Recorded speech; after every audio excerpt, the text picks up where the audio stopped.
Hello, it's James again. So I am a couple days short of my 2 weeks post-op. I totally didn't do a 1 week post-op video because my phone sucks with storage. But I'm not going to be doing a chest reveal today. I'm going to do that in a couple days when I hit my 2 weeks post-op because then I won't have to wear my nipple dressings and stuff. So for right now, I'm just going to kind of talk about how recovery's been for me so far. Um, So I actually had a little bit of a surgical complication on Friday. Today's Monday, so like 3 days ago now. Friday night, I was just chilling in the kitchen with my roommates, and I sneezed.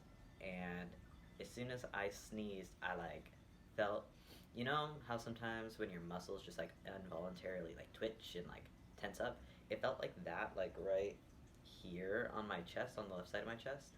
Um, and I thought that that's something that I just like thought it was a muscle spasm or something. And I like lifted up my shirt and I looked down there, and my chest was just like really rapidly just like swelling up until I had this big old bubble just like all around here.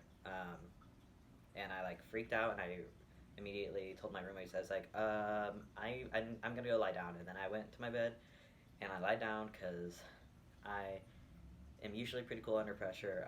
Like I can think fairly straight or come up with solutions and not like panic.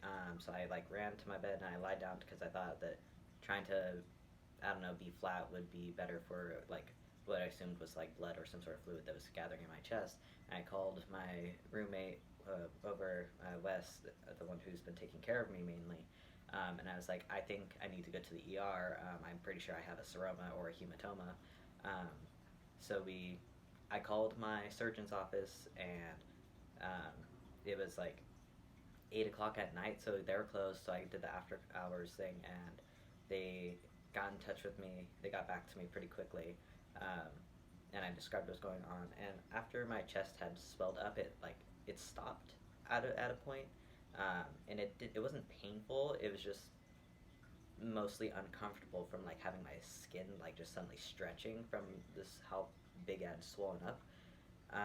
And they said because it wasn't painful and because it had stopped growing that it probably wasn't serious, and that we probably didn't have to go to the ER. But we wanted to be safe, so we went to the ER anyway. And I lived like a couple hours away from my surgeon's office in San Francisco, so I couldn't just like go to them. So we went to the local ER and they took a look at it and they said the same thing basically and sent me home with an ice pack. So over the past couple days, I've been icing. I still don't know if it was a seroma or a hematoma. I guess you can't really tell. The only difference is that one's made of blood, hematoma, and the other, the seroma, is the like some sort of yellowish clear fluid.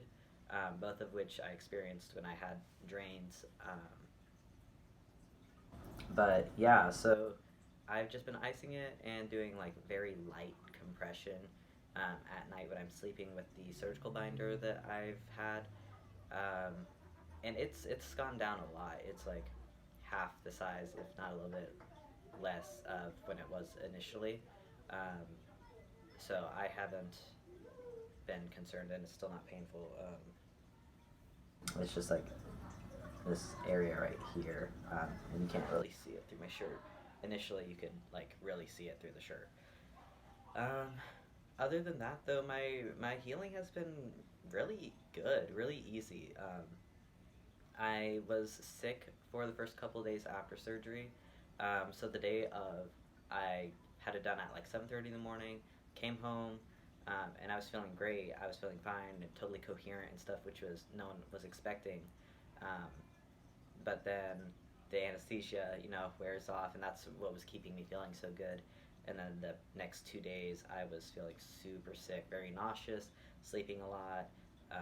I threw up a couple of times, and even with the anti-nausea pills they gave me. Um, so I really think that it was the tramadol, the pain medicine they gave me, that was making me sick. So by day 3, I started switching over from tramadol to just Tylenol. And by day 4, I was just on Tylenol, and I felt a whole lot better. And during those first like 3 days, I could not eat. And I'm pretty sure that also was like lending to me getting like really severe headaches, and just like generally not feeling good. So by day 4, I could finally start to eat again, um, and I've felt great ever since then. Up until Friday when I fucking sneezed and had a bubble just show up on my chest. I didn't even know sneezing could do that. So I have been afraid to sneeze ever since. Um, but you know, the past couple days I've been feeling fine, trying to be really careful to make sure I don't accidentally like make it start growing again. Um, but I think by the time I hit my 2 week mark on Wednesday, and I can stop wearing these nipple dressings, I think I should be mostly in the clear. According to the doctors and Google, seromas and hematomas can take upwards of like a couple weeks to a month to fully go away, but I don't think it'll really affect me too much by the time I go back to work on my 3 week mark. It'll probably still be there a little bit, but I don't think it's really going to be a problem. And it doesn't seem to be affecting my scars or my nipple grafts at all. So, sorry, my phone gave me a little low battery warning. Um, but yeah, so that's pretty much how healing's been going, and I'll give you guys a 2 week chest reveal post-op update in a couple of days. So, have a good one.